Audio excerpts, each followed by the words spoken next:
Today we're going to have a look at some Widowmakers and just generally what they get up to. If you're a Khador player and you've got yourself a battle box, if you're a brand new player and you're looking to get up to the 15 point sort of minimum duel size of game, you could do far worse than just to buy yourself a unit of Widowmakers.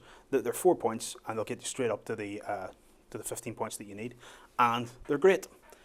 For their points, these guys are just fantastic shooters. Every one of them is a sniper, and every one of them comes with the sniper rule, which means they can pick where on a war beast or on a warjack they want to put their damage. They can also choose to either roll damage, or if they choose not to roll for their damage, they can do one automatic point, again, to wherever they want. You can see there's 4 of them. They can't, unfortunately, increase the size of their unit, but there are ways around that. There's a Widowmaker marksman solo that you can get, who effectively adds another Widowmaker. He also gives them a little buff. There's also things like Eris, the elf, who can come with Deathbolt, who can do another 3 points of auto damage, and of course Kel Baylock, who's one of my favourite solos that Khador can field with his magic gun that fires twice and all the other stuff that he does. He's a sniper as well and gets to do more of this auto damage. But what am I talking about with auto damage? Well, like I say, they can either choose to roll their damage or they can choose to do that 1 point. The fact that you can choose to do that 1 point is probably the best thing that they're able to do.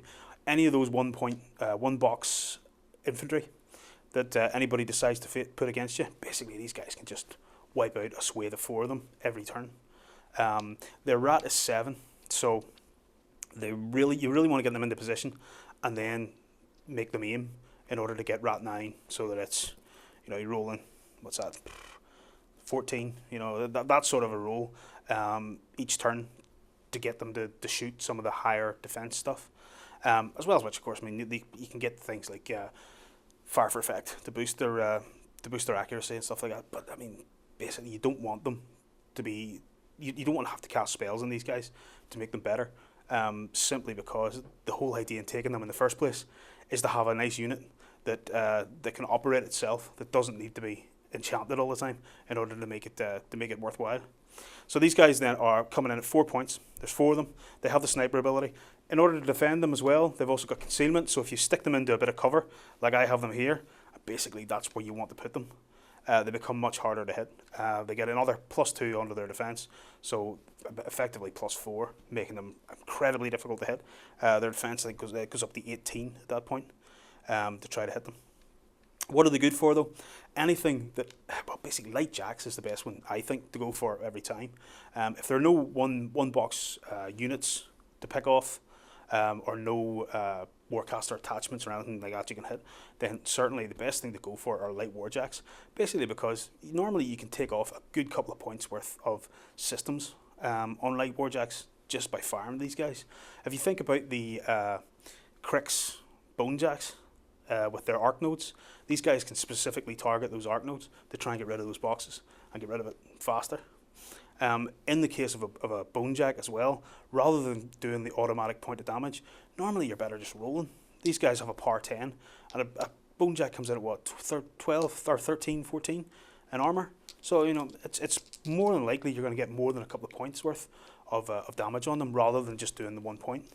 Of course, you want to try and keep them in cover. Once they get engaged in any way in melee combat, game's over. They're rubbish. Their mat's 4, so and their power of their sword is that 6, 8. It shows you how often I ever get them into melee. Whenever I have to actually check it on the card to see how much what the power of that sword is. Never ever get them into anywhere near melee because, like I say, they'll just die. So basically, you want to set these guys up. You want to make sure that they have a good area of fire as well. If you're unfortunate enough to have a table with loads and loads of cover and stuff on it, which has very few lines of fire, take time, have a check first. See, is there somewhere you can set these guys up where they're going to have more than one line that they can basically cover while the rest of your army's advancing, because that's what they do. They give cover and fire. They've got good long range. They've got a good auto damage. They've got good damage with their guns if you're firing against something that's lightly armoured. And basically they're just all-round useful units for 4 points. Like I say, if you want to boost them up, you can of course put in some add-ons. You can put in the Widowmaker Marksman as well, but they don't really need it, to tell you the truth. I mean, basically, I would just go with them and run with it. Fortunately, you can only have one unit of them in your army, but sure, what can you do? So, guys, do you play Khador? Do you often use Widowmakers? I know I don't know any Khador player locally here who doesn't have a unit of these and doesn't use them on a regular basis, because they really are that good. Why don't you drop some comments below? And if you've got any questions you want to ask us about War Machine or Hordes, remember to ask@beastsofwar.com. Okay, so I'll get back to try and make some more videos and give you some more tactics and advice on how to use some of these War Machines.